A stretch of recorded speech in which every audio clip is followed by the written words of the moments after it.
விரலுக்கேற்ற வீக்கம் மூவில மாதிரி எதிர்நீச்சல் சீரியல்ல ஒரு 30-40 எபிசோட்ஸ் லேடிஸ் தனியா அண்ட் மென்ஸ் அண்ட் குட்டீஸ் மட்டும் வீட்ல இருக்க மாதிரி கொண்டு போங்க. கண்டிப்பா சக்சஸ் ஆகும். குழந்தைகளை வீட்டில் விட்டு போனவங்களுக்கு வந்து அது பெரிய இமோஷனல் இதாகி அவங்க வேறு வர வேண்டிய கட்டமாச்சு. குழந்தை முதல்ல தைரியமாக சொல்லுவாங்க, நீ வாங்க மெதுவாக வாங்கம்மா, அவங்களே சப்போர்ட் பண்ணுவாங்க, நீங்கள் வராதிங்க நாங்கள் பார்த்துக்குறோம்ப்பா. ஒரு கட்டத்தில் அதே குழந்தைகளை வச்சு அவங்க ப்ளே பண்ணி அவங்கள வர வைப்பாங்க. அதே மாமியார் வந்துடும் தேடி. நீங்க ஏதாவது ஒரு கேரக்டர் டிசைன் பண்ணி அது மக்கள் கிட்ட போறப்ப அது தப்பா போயிருக்கா? தப்பா இல்ல, வரவேற்பு இல்லாமல் போகும். அண்ட் அபி கன்ஸ்ட்ரக்ஷன்ஸ், இந்த அபி வந்து ஒரு சிவில் சார்ந்து ஒர்க் பண்ணுன்றது எப்படி முடிவு பண்ணீங்க? அது வந்து அந்த ஃபீல்டு எனக்கு அறிமுகமாச்சு. அவங்களால மதிக்கவே மாட்டேங்கிறாங்க. ஒரு லேடி இன்ஜினியராக வந்திருக்குல்ல, அங்கே ஏற்கனவே ஒரு பையன் டிப்ளமோ படிச்சுட்டு அங்கே இருக்கான். என்ன காரணம்னா அவங்களாம் ஒரு கூட்டு. ஒரு 2 நாள் கழிச்சு போய் நான் கூப்பிட போனால் கத்திக்கிட்டு இருக்காப்புல. அவங்க சாரி மேடம் சொல்லிக்கிறேன், இவங்க கத்திக்கிட்டு இருக்காப்புல. கதை அவ்வளோ மாறிடுச்சு. ஆதி டேக் ஓவர் பண்ணும்போது குவாலிஃபிகேஷன்னா இவர் டிராப்ஸ்மேன், இந்த தொல்காப்பியன், இவர் தான் இன்ஜினியர் வேலையும் பார்ப்பாரு. அபி வந்து எல்லா வேலையும் பார்ப்பாப்புல. உஷா வந்து இங்கிட்டு ஒரு வேலை பார்ப்பாப்புல. இது ஒரு கம்பெனியான அவன் கிண்டல் அடிப்பான். ஆனால் அது சின்சியாரிட்டி இருக்கும் ஒரு வேலையை செய்கிறது. அந்த மாதிரி ஒரு கம்பெனி உருவாக அது ஒரு இன்ஸ்பிரேஷன். விரலுக்கேற்ற வீக்கம் மூவில மாதிரி எதிர்நீச்சல் சீரியல்ல ஒரு 30-40 எபிசோட்ஸ் லேடிஸ் தனியா அண்ட் மென்ஸ் அண்ட் குட்டீஸ் மட்டும் வீட்ல இருக்க மாதிரி கொண்டு போங்க. கண்டிப்பா சக்சஸ் ஆகும் அப்படின்னு பண்ணமே. அதுக்கு நிறைய பேர் உங்களை டேக் பண்ணிட்டே இருக்காங்க. முன்னாடியே பண்ணமே. வீட்டை விட்டு வெளியே போயிட்டு வருவாங்க. ஒரு 10 எபிசோடு பண்ணோம்னா கொஞ்சம் கதையாக யோசிக்கும் போது குழந்தைகளை வீட்டில் விட்டு போனவங்களுக்கு வந்து அது பெரிய இமோஷனல் இதாகி அவங்க வேறு வர வேண்டிய கட்டமாச்சு. அதுக்காக கதைக்காக திரும்ப கொண்டாந்து இப்போ அவங்க திரும்ப போவாங்க.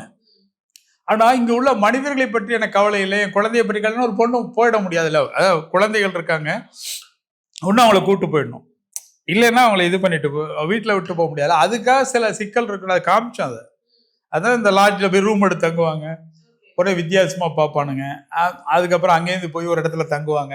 அங்கேயே தங்கிட்டு அவங்க ட்ராவல் பண்ண ட்ரை பண்ணுற நேரம்லாம் இங்கே வீட்டில் ஏதாவது ஒரு சிக்கல்கள், ஃபோன் கால்கள், பிரச்சனைகள் வந்துக்கிட்டே இருக்கும். குழந்தை முதல்ல தைரியமாக சொல்லுவாங்க, நீ வாங்க மெதுவாக வாங்கம்மா, அவங்களே சப்போர்ட் பண்ணுவாங்க, நீங்கள் வராதிங்க நாங்கள் பார்த்துக்குறோம்ப்பாங்க. ஒரு கட்டத்தில் அதே குழந்தைகளை வச்சு அவங்க ப்ளே பண்ணி அவங்கள வர வைப்பாங்க. அதே மாமியார் வந்துடும் தேடி. ஒரு வீடு லேடிஸ் இல்லை. இப்போ இந்த ரெகுலர் ஒர்க்கெல்லாம் இங்கே பாதிச்சிடும். சமையல் கட்டுலேருந்து எல்லாமே பாதிக்கவுடனே உடனே அவங்களுக்கு போய் கூட்டுவாங்க அவங்கள அப்படிம்பாங்க. இந்த யதார்த்தமான மதுரை சார்ந்த பகுதி கதையாக தான் நம்ம அதை பண்ணுறோம். அதுக்கப்புறம் வந்து ஒரு 10 எபிசோடு அப்படி தான் இருந்தது. இனி அடுத்த கட்டம் தான் அவங்க வேற மாதிரி வெளியேறணும். இதெல்லாம் கொஞ்சம் கொஞ்சமாக லேர்ன் பண்ணுவாங்க. அவங்க டக்குன்னு போக முடியலை நான் நினச்சேன். ஆனால் வெளியில் வந்து இதை எதிர்கொள்றதுல சிக்கலாக இருக்கும் அவங்களுக்கு. ஆனால் அது சாதாரண விஷயம்தான். இதே உள்ள இன்னைக்குள்ள பொண்ணெல்லாம் வந்தால் நான் வந்து ஒரு மாதிரி பார்த்தேன்னா போடான்னு மூஞ்சில் அடிச்சிருதுங்க. இது இவங்களுக்கு அவ்வளோ தைரியம் இருக்காது. கோவம் வருது, அவ்வளோ தைரியம் வரல இன்னும். அது காரணம் இவங்க இதுக்குள்ளேயே ஸ்டாக்னண்ட் ஆகி இருந்ததை ஒரு காரணம்னு காமிச்சிருக்கோம். நீங்க ஏதாவது ஒரு கேரக்டர் டிசைன் பண்ணி அது மக்கள் கிட்ட போறப்ப அது தப்பா போயிருக்கா? தப்பா இல்ல, வரவேற்பு இல்லாமல் போகும். பெருசா எதிர்பார்க்கலாம், அப்படி தப்புன்னு ஒன்று சொல்ல முடியாது.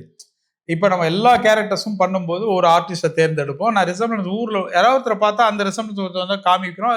புதுசாக வந்து தில்லா, தோழர், கோலங்கள்ல இவங்கெல்லாம் புது கேரக்டர்ஸு, புதுசாக அறிமுகமானவங்க. அதே மாதிரி இந்த இவர் இங்கே ஜான்சி ராணி, கரிகாலன், இந்த எதிர்நீச்சல், இவங்க எல்லாரையும் எதை பார்க்கும்போது அவங்க கேரக்டரை பார்க்கும்போது இல்லை மேட்ச் பண்ணும்போது கரெக்டாக இருக்கும்னு தோணும் போது நம்ம பண்ணுறோம். இது அல்லாமல் சில ஒரு கதாபாத்திரங்கள் உருவாக்குறோம். அது நம்ம எதிர்பார்த்த அளவு வரவேற்பு இல்லாமல் இருக்கலாம். பிடிக்குது பிடிக்கலைங்கிறது அது கதையில் வந்து கேரக்டராக பிடிக்கிறது ஒன்று. வரவேற்பு வந்து இப்போ நான் எதிர்பார்த்த இன்ட்ரெஸ்டிங்காக இருக்கிற இடம் அந்த இடத்துல மிஸ் ஆகும். அண்ட் அபி கன்ஸ்ட்ரக்ஷன்ஸ், இந்த அபி வந்து ஒரு சிவில் சார்ந்து ஒர்க் பண்ணுன்றது எப்படி முடிவு பண்ணீங்க? ஏன்னா ரியல் லைஃப் இன்ஸ்பிரேஷன் அப்படின்ற மாதிரி நியூஸ்லாம் படிச்சேன். இன்ஸ்பிரேஷன் கதை அது கிடையாது. மிஸ்ஸஸ் வந்து எங்கள் வைஃப் அவங்க இப்போ எக்ஸிக்யூட்டிவ் இன்ஜினியராக இருக்காங்க கார்பரேஷனில்.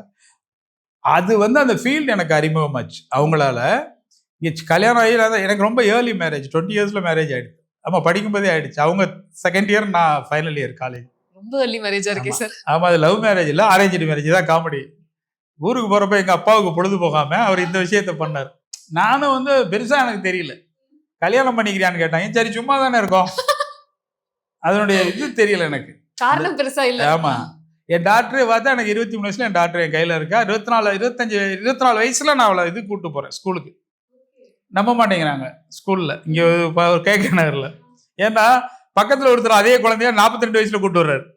நான் 24 வயசுல ஏப்பா அதுக்குள்ளேயும் ஒரு, ஏன்னா அப்போ அந்த நமக்கு அந்த இது இருக்குல்ல, அந்த சின்ன அந்த தோற்றம் இருக்கும். காலேஜ் பசங்க மாதிரி தோற்றம் தான் அப்போ எனக்கு இருக்கும். ரொம்ப லீனாக இருப்பான். அதனால வந்து எனக்கு எதுக்கு பண்ணோம் அப்படின்னு கேட்டா தெரியாது. எங்கப்பா எனக்கு வீட்டில் ஒரே பையன், கிராமம் தானே, அவங்களுக்கு அது பெரிய விஷயம். அவங்க காலத்துல அந்த வயசெல்லாம் கரெக்டான ஏஜ்ன்னு நினைப்பாங்க. 20 வயசா, சரி ஓகே, என்ன என்ன பண்ண போற, சரி பண்ணு, அவர் பண்ணுவார். அது காரணம் எங்க அப்பா வந்து நான் இன்ஜினியரிங் படிக்கணும்னு ஆசைப்பட்டாரு, நான் படிக்கல. அதனால இன்ஜினியரிங் படிக்கிற பொண்ணு இருக்குல்ல, அதை பிடிச்சி எனக்கு கட்டி வைன்னு அவருடைய கனவு இதெல்லாம். அதுவும் சரியாம அவரு ஃபீல் ஆகலன்னு வச்சுக்கோங்க. அவர் அவருடைய கனவெல்லாம் தூக்கி நம்ம மேல போட்டு நம்மளை போட்டு அமைக்கி சீக்கிரம் பண்ணி விட்டாரு. ஆனா அது ஒரு வகையில என்ன கொஞ்சம் பொறுப்புள்ளவட ஆக்குச்சே ஒழிய, நான் வந்து சினிமாவில் ஓப்பனா போய் அப்ப நான் நிறைய பெரிய வாய்ப்பெல்லாம் எனக்கு வந்தது. வெளியூர்ல போய் ஒர்க் பண்ண வாய்ப்பெல்லாம் வந்த பொழுது குடும்பம் காரணமாக நான் சவுண்ட் இன்ஜினியராகவே ஒர்க் பண்ணிட்டு சினிமாவுக்குள்ளே இருக்கேன். பட் அது இதையும் கற்றுக்கிட்டு இதையும் பண்ணிக்கிட்டு ஏர்னும் பண்ணிக்கிட்டு இப்படியும் பண்ண வேண்டிய ஒரு கட்டாயமும் எனக்கு இருந்தது. அதுதான் ஒரு காரணம். அப்போ அந்த சீக்கிரமாக அந்த ஒரு கல்யாணம் ஆனது. அப்போ அவங்க வந்து இன்ஜினியரிங் முடிச்சுட்டாங்க. ஏன்னா டாக்டர் பிறந்து அதுக்கப்புறம் தான் அவங்க வேலைக்கு போகிறத அவங்க கான்வகேஷனில் வந்து அவங்க 8 months பிரெக்னென்ட். டிஎன் சேஷன் தான் இது கொடுத்தாரு. தஞ்சை சாஸ்திரா யூனிவர்சிட்டி இருக்குல்ல, ஆமா ஆமா, அது அப்போ சண்முகா இன்ஜினியரிங் காலேஜ்னு பேர், இப்போ சாஸ்திரான்னு மாற்றிருப்பாங்க. அதில் தான் படித்தாங்க. நான் கான்வகேஷனுக்கு போகிறப்ப அவங்க நிறைய மாத கர்ப்பிணி அவங்க. ஏன்னா காலேஜ் முடிஞ்ச ஒரு வருஷத்துல கொடுப்பாங்கல்ல. ஆமாம். அப்போ கொண்டு போய் அதை கொடுத்துட்டு வரும்போது இப்போ குழந்தை பிறக்கிற வரைக்கும் போகலை. போனால் இப்போ எங்கே சேர்றதுன்னா பிஇ சிவில் சென்னையில் வந்துட்டு உங்களுக்கு சரி ஒரு டிகிரி முடிச்சு அதை வேஸ்ட் பண்ணக்கூடாது. எனக்கு அந்த தாட் ஏற்கனவே இருக்கும். சும்மா +2 தான் படித்தாங்கன்னா சரி வீட்டில் இருக்கட்டும்னு நினைக்கலாம். அப்போ ஒர்க்குக்காக நான் வந்து சரி எங்கே போகலான்னு பார்த்தா இவங்க என்னென்ன டிராயிங்ஸ் படிங்க, இந்த இதை அப்போல்லாம் இந்த இதெல்லாம் இருக்கும் இல்லையா, இந்த கம்ப்யூட்டர் கோர்ஸ் எல்லாம் படிச்சுட்டு அடிஷ்னலாக கொஞ்சம் டிராயிங்ஸ் போனால் இவங்க இதை விடாதமாக நான் சைட்டுக்கு போகிறேன்றாங்க. அதெல்லாம் சைட்டுக்கு லேடிஸா முடியாதுன்ட்டானுங்க. கேட்குறாங்க என்னங்க பைத்தியகாரத்தனமாக இருக்குது, சைட்டெல்லாம் லேடிஸுக்கு ஒத்து வராது, இப்படி தான் பேசுவாங்க.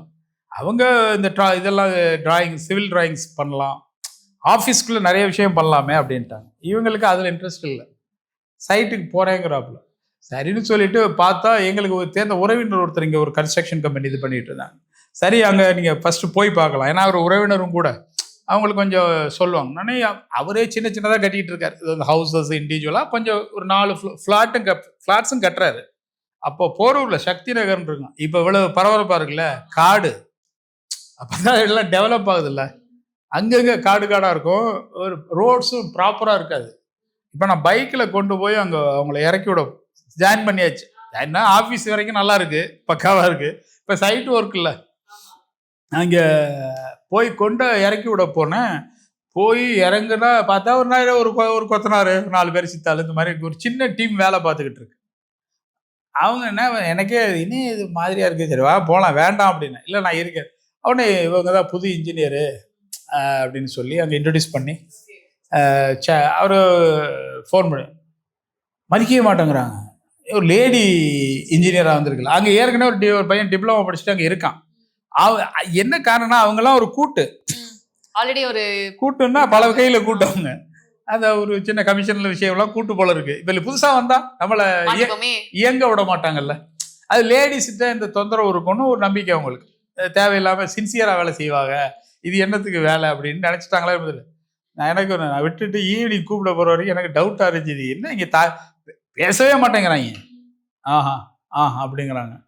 உடல் மொழியெல்லாம் இது தேவையே இல்லை, விட்டுட்டு வரல, அங்கே போய் ஏதாவது ட்ராயிங் சைடு ஏதாவது இந்த இது படிச்சுட்டு இப்போ கோர்ஸ் படிச்சுட்டு ஜாயின் பண்ணிக்கலாம் அப்படின்னு.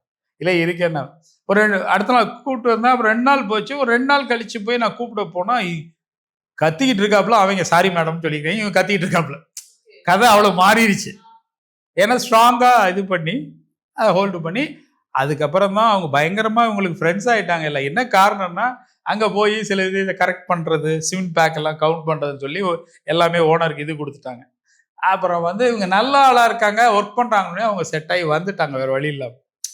அந்த ஒரு இது நான் பார்க்கும்போது ஒரு சின்ன கன்ஸ்ட்ரக்ஷன் கம்பெனி, அதில் இடத்துல ஒரு ஓனரு, அங்கே வேலை செய்கிற அந்த அபி இன்ஜினியர் ஆகுனா கொஞ்சம் டக்குன்னு வாழ்க்கையில் முன்னேற்றம் வந்துடும் இல்லையா, அதனால சும்மா ஒரு graduate is all in all அந்த ஆஃபீஸில். அதான் கேட்பான் அந்த ஆதி டேக் ஓவர் பண்ணும்போது குவாலிஃபிகேஷன்னா இவர் டிராப்ஸ்மேன், இந்த தொல்காப்பியா, இவர் தான் இன்ஜினியர் வேலையும் பார்ப்பாரு, அபி வந்து எல்லா வேலையும் பார்ப்பாப்புல, உஷா வந்து இங்கிட்டு ஒரு வேலை பார்ப்பாப்புல. இது ஒரு கம்பெனியான அவன் கிண்டல் அடிப்பான். ஆனா அது சின்சியாரிட்டி இருக்கும் ஒரு வேலையை செய்யறது. அந்த மாதிரி ஒரு கம்பெனி உருவாக அது ஒரு இன்ஸ்பிரேஷன். ஏன்னா அந்த விஷயம் படிக்கிறப்ப ஓகே ரியல் லைஃப் இன்ஸ்பிரேஷனா இருக்குமோன்றது எனக்கு ஒண்ணு ஆமா, தோணுச்சு. அதுக்கப்புறம் அது சில சீன்ஸ் எல்லாம் லாஜிக் அவங்கள்ட்ட இருந்து நான் நிறைய கேட்பேன். அவங்க துறையில இருக்கிற எல்லாத்தையும் கேட்பேன். அப்பதான் ஒரு பில்டிங் வந்து இந்த விரிசல் விழுகிறத வச்சு ஒரு இஷ்யூ கொண்டு வரலாம்னு சொல்லிட்டு, அதுக்கு காரணம் எதுனா கிடைக்குன்னா அவங்க இந்த டிபார்ட்மெண்ட் ஆஃப் சாயில் மெக்கானிசம்னு ஒன்று இருக்கு. இப்ப சென்னையில வந்து இந்த ஏரியாவில் எத்தனை அடி நீங்க இது வரைக்கும் ஃபவுண்டேஷன் போகலாங்கிறதுக்கு எவ்ரி 1 feet சாயில் டெஸ்ட் எடுப்பாங்க. சென்னையினுடைய சீஷோர் எப்படி, மணலி சைடுனா எப்படி, இந்த சைடுனா எப்படின்ட்டு இந்த டெஸ்ட் எடுத்து அப்ரூவல் ஆனால் மட்டும்தான் கன்ஸ்ட்ரக்ஷனில் நீங்கள் ஃபவுண்டேஷன் போக முடியும். லூஸ் ஆயிலில் நீங்கள் அது எப்படி பண்ணக்கூடாது, அல்லது எவ்வளவு கீழே இறக்கணும் அப்படின்னு ஒரு மெக்கானிசம் இருக்குது. இவ்வளோ விஷயம் சொன்னாங்க. அதை அப்படியே தான் அப்ளை பண்ணியிருப்பாங்க. அது அந்த கிராக் விழுந்துருச்சோன்னே ஃபர்ஸ்ட் ப்ராஜெக்டை முடக்க பார்ப்பாங்க. கோர்ட் வரைக்கும் போகும்.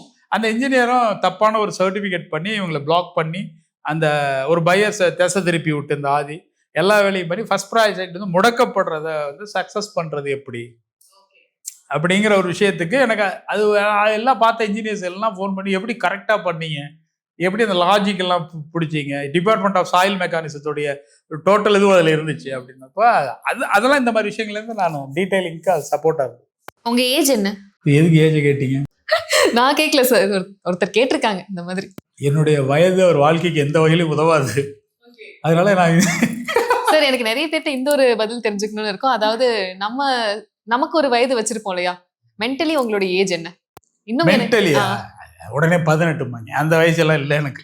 என்ன வயசு? மென்டலி 18னா நான் பாதி முக்காத்தனமா இருப்பேன். என்ன 18 வயசுல என்ன பண்ணி அந்த எல்லாம் பண்ணிட்டு அது தவறு. எனக்கு என்னன்னா என் வயது என்ன உன் வயது என்னங்கிறதுல என்ன உனக்கு கிடைக்க போகுதுன்னா, இந்த ஆள் எத்தனை வருஷம் இருந்து என்ன பண்ண போறான்னு பார்க்க போறீங்களா? என்ன பார்க்க போறான்? ஒண்ணுமே கிடையாது. அந்த வயதுல ஒண்ணுமே கிடையாது. வயதுங்கிறது வந்து முதிர்ச்சி, நல்ல விஷயம். நான் அதை தான் ரசிக்கிறேன். என் வயதுக்கு ஏற்ற விஷயங்களை நான் ரசிப்பேன். என் வயதுல இருந்து நான் எதை மிஸ் பண்றோம், எதை நான் வச்சிருக்கணும்னா கதை சொல்றது. இப்ப நான் கதை சொல்ல போறப்ப என் பார்வையிலேருந்து எப்படி இருக்கு, அதனாலதான் எனக்கு பீரியடா தோணுது. நான் ரொம்ப ஸ்ட்ராங்கா சொல்ல போறேன். சினிமாவே அப்படிதான். எனக்கு 90களில் சொல்லணும். 90கள் இந்த வழக்கம் இல்லை, 90களில் ஒரு நிஜம் இருக்குல்ல, அதை சொல்லணும். ஏன்னா எனக்கு அப்போ 18 வயசு இருக்குன்னா அப்போ நான் அப்போ வந்து அந்த வயசு எனக்கு ரொம்ப உத்வேகமான வயசு எனக்கு. நான் அந்த உத்வேகமான வயசுல போய் நான் எப்படி இப்போ சொல்லணும் சினிமாவை அப்படின்னு ஒரு விஷயம் இருக்கு இல்லையா, அது இப்போ என்னால் சரியா செய்ய முடியும்.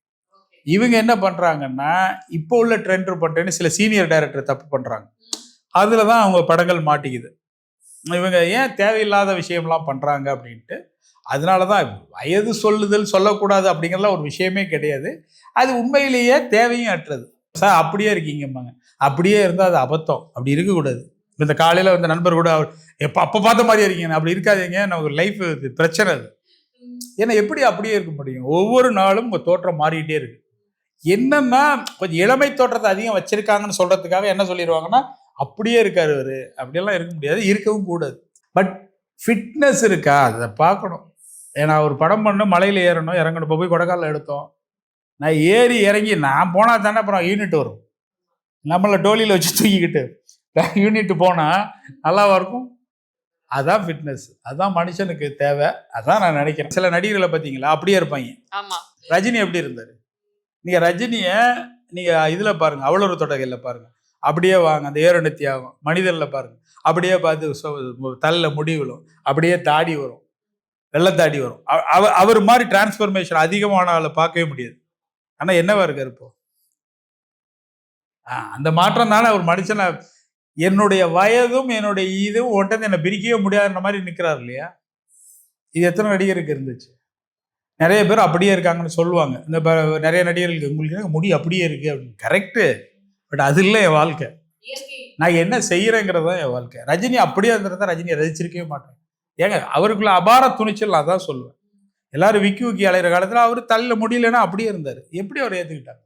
வேர்ல்டு செக்ஸியஸ்ட் மேன் ஜீன் கேனரியை தேர்ந்தெடுத்தாங்க. அவர் வயசு என்ன தெரியுமா? 73. தேர்ந்தெடுத்த பொண்ணோட வயசு 18-20 வயசு பொண்ணுங்க அவரை தேர்ந்தெடுக்கு. என்னன்னா அவர் தலை சொட்டை, ஆனால் அந்த பே ஆஃப் இது இருக்கும், அந்த அவருடைய அந்த தோற்றம், அந்த அப்பியரன்ஸு, அவரோட ஃபோட்டோ பார்த்தீங்கன்னா தெரியும். அது அவர் செலக்ட் ஆகுறாரு. அது வந்து அந்த அது தட்ஸ் அ பர்சனாலிட்டி. அது பர்சனாலிட்டி பார்த்து ஒரு அட்ராக்ஷன். வேலையை அந்த செய்கிற வேலை ஒன்று, அவனுடைய நேர்மை ஒன்று இருக்கணும், அதில் ஒரு நேர்மை ஒன்று இருக்கணும். அது பர்சனல், அதை பற்றி தான் கவலைப்படணும். மற்றபடி இயர்ஸை கவுண்ட் பண்ணோம்னா அது ஓடிக்கிட்டே தான் இருக்கும், நம்ம நிப்பாட்டவே முடியாது. அவ்வளோதான். And thank you so much sir. அதாவது நிறைய விஷயங்கள் ஷேர் பண்ணிட்டீங்க. எனக்கு விட்டா நாள் ஃபுல்லா கேட்டுட்டே இருக்கலான்ற மாதிரி தான் இருந்தது. பார்க்கணும்ல, நரேட் பண்ற விதம் இருக்கு இல்லையா, அது ரொம்ப சோல்ஃபுல்லா இருந்தது கேட்கறதுக்குமே. அண்ட் இந்த மாதிரி இன்னும் மக்கள் எதிர்பார்ப்பையும் தாண்டி நீங்க நிறைய கொடுப்பீங்கன்றதும் தெரியுது. நன்றி. இன்னும் நிறைய உங்ககிட்ட பேசணும்னு ஆசையா இருக்கு. Thank you so much sir. Thank you. Thank you.